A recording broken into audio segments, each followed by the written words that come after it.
That's the fucking rarest shit I have ever seen in my entire life. The subs bench with the orange bibs on. They think, you know what? We need to bring some energy here. I'm not playing this game. Sure, I might be the reserve wicketkeeper. I'm 37 years old. But you know what? I'm going to get behind the boys like some fucking year 3 musical clapping. Okay? Welcome back to The Great Cricketer, brought to you by ACO, India's leading digital insurance company. Let's get the sponsor out of the way.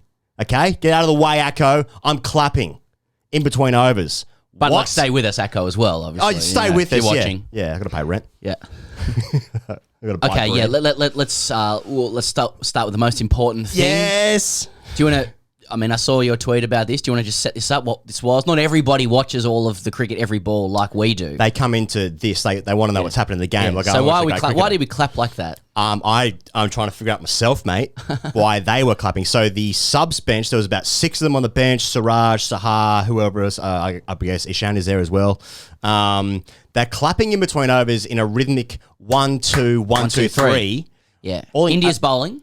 India's bowling. Siraj was a bit off at the start, so he needs to sort of work on that. Took Siraj a little while, to get back in the team. It's interesting. Moving forward. So Ashwin actually. But yeah, the camera caught them clapping like this. Oh, the fucking sound mics picked him up. I thought, because there's no one at the ground, so you can hear, okay, there's so much going on in this game in terms of the cacophony of noise from the court, and India were up for this deluxe. So they're clapping like this. They're clapping like this to try to build some energy in between overs, get some wickets in between, because if they're clapping in the 1, 2, 1, 2, 3, then that will put off BUMRAH and he'll nick off. And you know what? That's what happened. When I first saw this, it actually took me back to like a swimming carnival, athletics carnival vibe, or like maybe you're at an assembly at school, and like it's like anything in cricket. You get like in cricket or in life, like you get bored, you just want to make something happen. We're clapping in unison now. There's fucking something going on.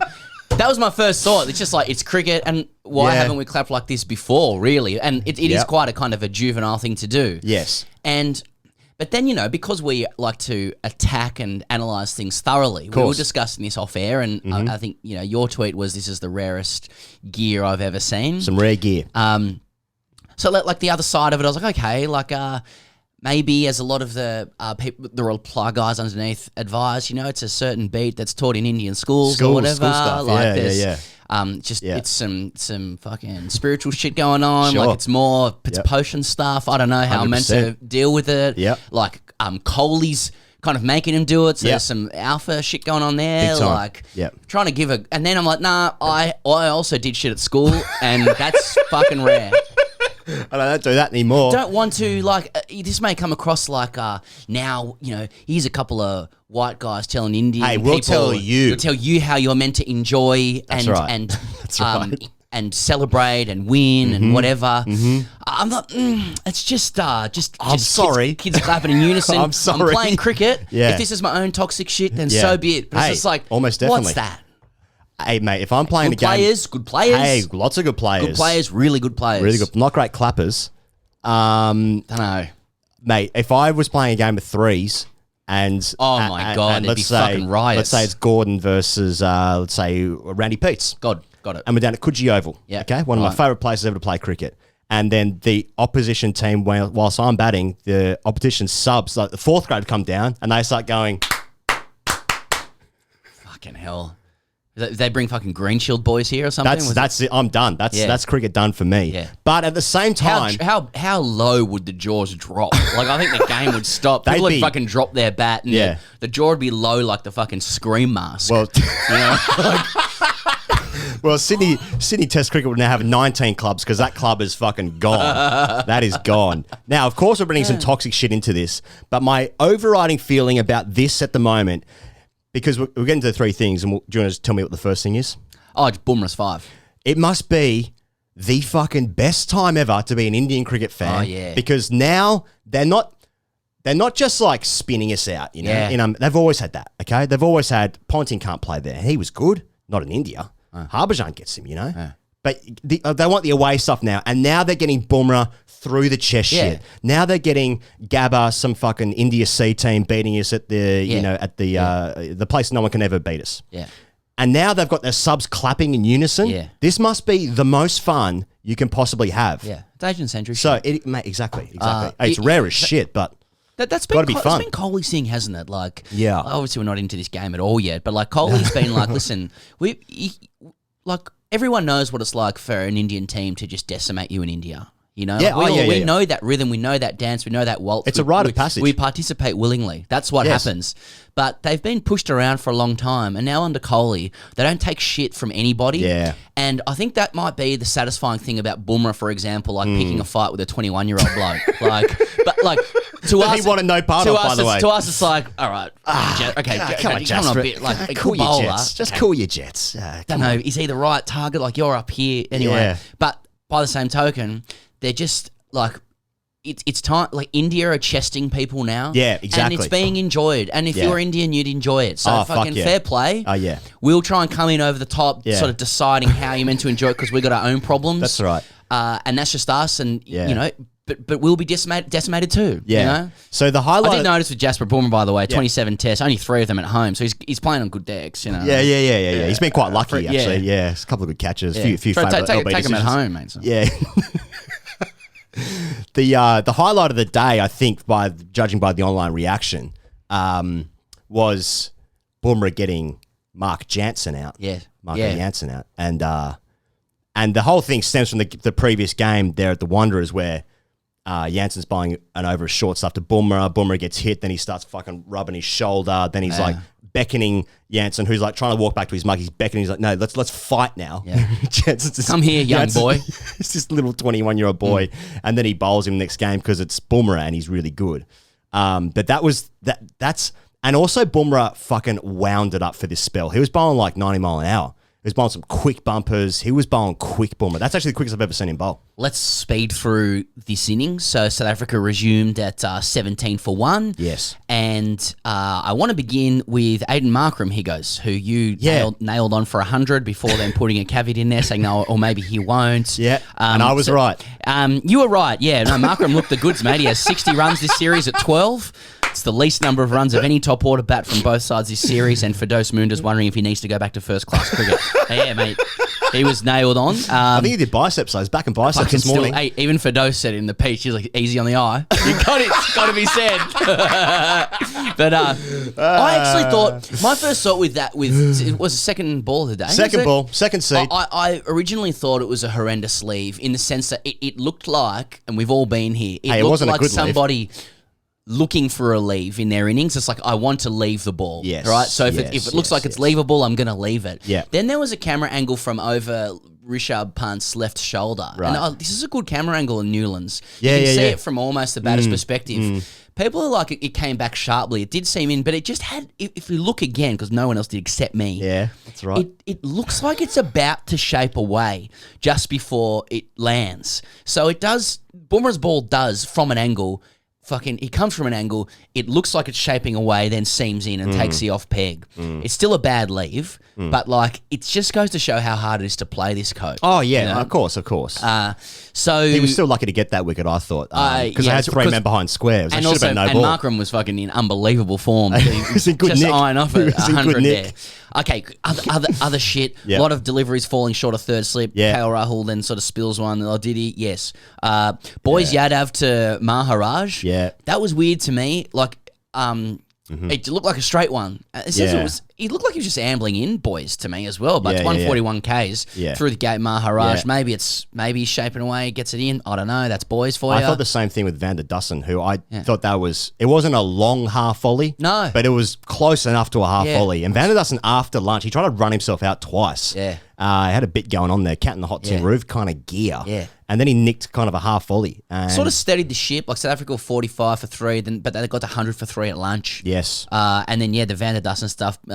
So Van der Dussen, the grippers. I thought that one moved a little bit. Okay. Anyway. Yeah. I just felt like at that point, it's like India's coming. Do you know what I mean? Like South Africa sort of stayed in the game. That's when the clapping started. Right. Well, the case closed. Yeah, that's when the fucking the Year 3 assembly started. When we go to India in September for the Aussie series, if Australia's in trouble or whatever, or they're coming hard, we're going to start that clap. Well, we should go. We should go and be the 2 blokes that are just starting to clap. We're going, baby. But and then what else to look at? Mate, one thing I love about this game is that like it's just that the ball's in the ascendancy of the bat, and so any runs scored are really fucking valuable. Like you have to play well. You can't jammy away to a 50 in this series. So all runs scored are really valuable. We're going to get to Keegan Petersen in a second. Pajara drops a catch, stand a bit wide to his left. That was a tough chance. It was. And great, I was just to say that. Great catch if he takes it. That's always my judge. It's like someone drops a catch, and because they've dropped it in the slips, we all go, well, that's a bad drop because it's the slips and I know the stagger and everything should be taken. That's but right. like sometimes you got to think, if he takes that, we're all going, that's just a fucking ripper. Came off the toe end of the bat. He's cutting and it goes down. And Punt's sort of starting to dive in front of him as well. Yeah. Bavuma looked good, I thought, again, but only 28. Coley takes a great catch to get rid. Going down to his left, 100th test catch as well. Bavuma's looked the business. Yeah, and he gets 28. Yeah. But he's. I said this last match. He's much improved from what I saw him last time. Yeah, I agree.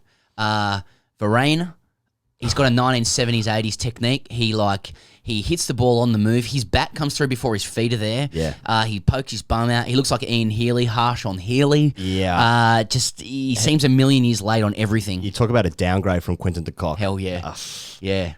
I'm not sure this guy's the You have business. a breakup. He's got 50. He averages 52 first class cricket, as we know. Does he? Turn up with a new partner to your with your mates or something. That's right. Really? No, I never do that. I just respect whoever. Yeah. If that person makes you happy, and South Africa, if Varane makes you happy, good for you. South Africa, great spell from Mo Shami. Was it 2 wickets, 3 balls? Yep. And then they eked out 51 runs for the last 6 wickets, South Africa. But I felt like that was good for them, given how hard India was coming. Mate, I love lots of things about this game, but the pace that it's moving, it's basically like one team bats for a day, but there's something happening all the time. Yeah. And every session. Bavuma's 30, Pajara's 43 first innings. Those are big runs. Yeah. And we'll come on to Peterson. Do you want to go to Peterson now? BUMRAH too quick for Jansen. Yep. 4 wickets, second innings. Fucking Rabada was looking good with the blade, big boy stuff, but then he gets caught at long off, facing a quick with a fielder back there. Mate, he's the same as Archer, Jofra Archer, who looks like they've got good techniques and can score runs, never do. Yeah, real sleeper with the bat. Weird. Like, good and funny to watch. Still thought, Still fun to watch. And, BUMRAH are pretty unstoppable. And then fucking, when they take the last wicket, the ball pops up, like, while the ball's in the air, pretty sure it's Kohli. You can hear, ha, ha, ha! Oh, like, he's fucking, it must be so fun being an Indian cricket fan. He's got the fucking vectors going. He's on this game, Kohli. Oh, big time. He wants it so hard. Well, he didn't get Australia, so he's got to get the first win there. So BUMRAH also debuted in Cape Town 4 years ago at this ground. So now he's got a 5 for there. So nice sort of symmetry there. 112 test wickets at 22.58, Jasper at BUMRAH. Yeah. Still get him on the rag as in India. See him bowl there.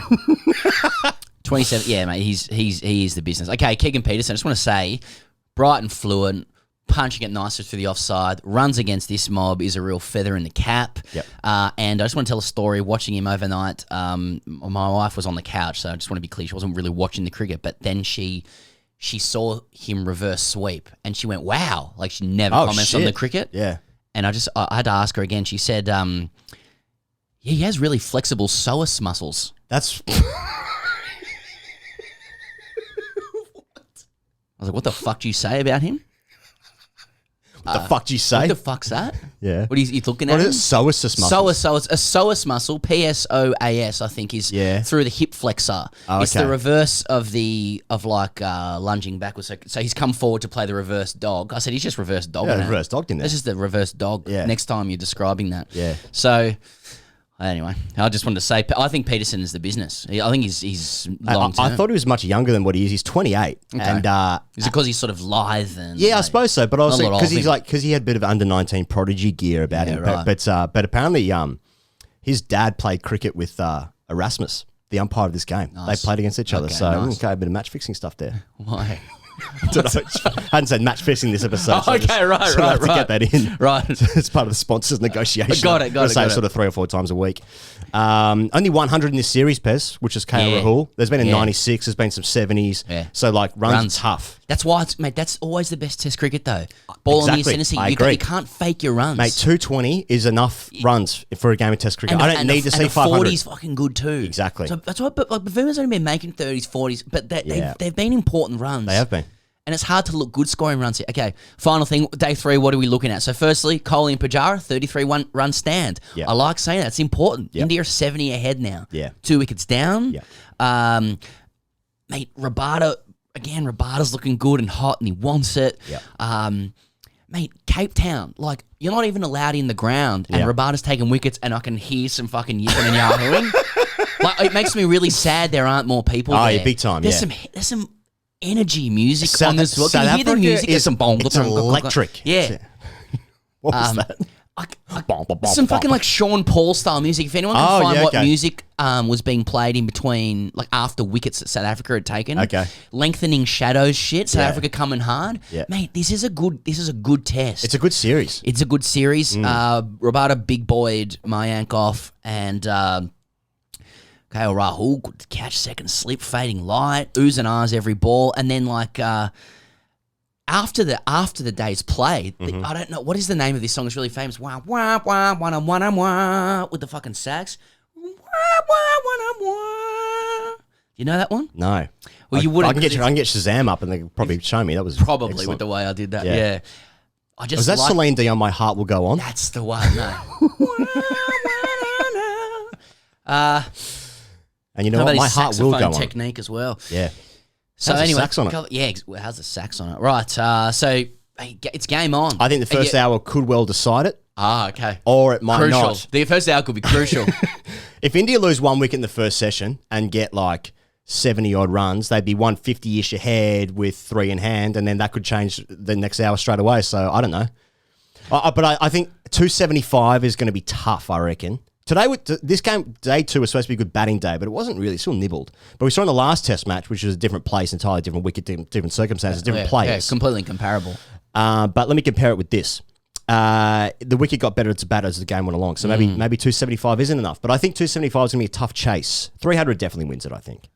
Yeah, mate, I'm glued. I'm glued to this. Yeah. Oh, we should say at this juncture. So this is how glued we are. The Ashes Test match starts. The 5th Ashes Test match starts on Friday. The big one. And that's a day-night test match.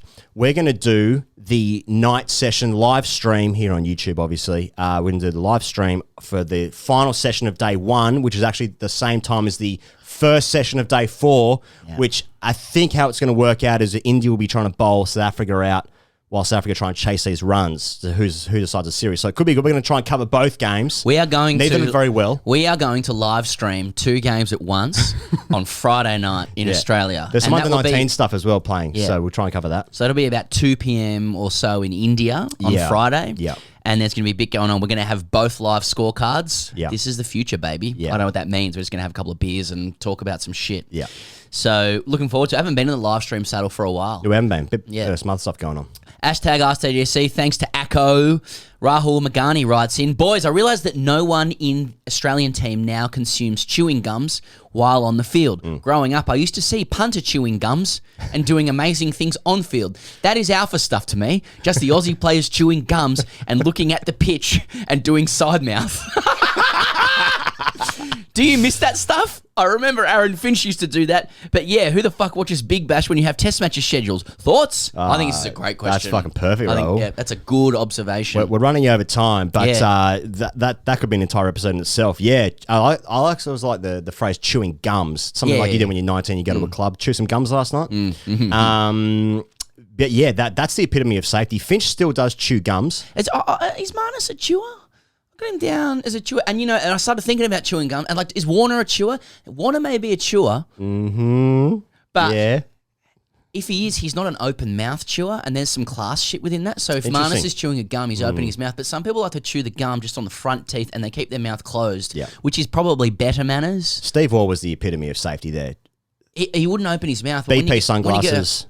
It's sort of a bit of a socioeconomic status thing, that one. Yep. I think chewing from an open mouth is a problem. And Australia's different now, like Cummins reads Dark Emu, Kawaja's having songs sung about him by Paul Kelly. Right. It's just a different time. I don't miss it. I think I've had enough gum chewing. I miss it a bit. Oh, yeah, probably so. Just a little bit of gum, bit of pud. Bit of chewing gum. Yeah, come on. See you guys tomorrow.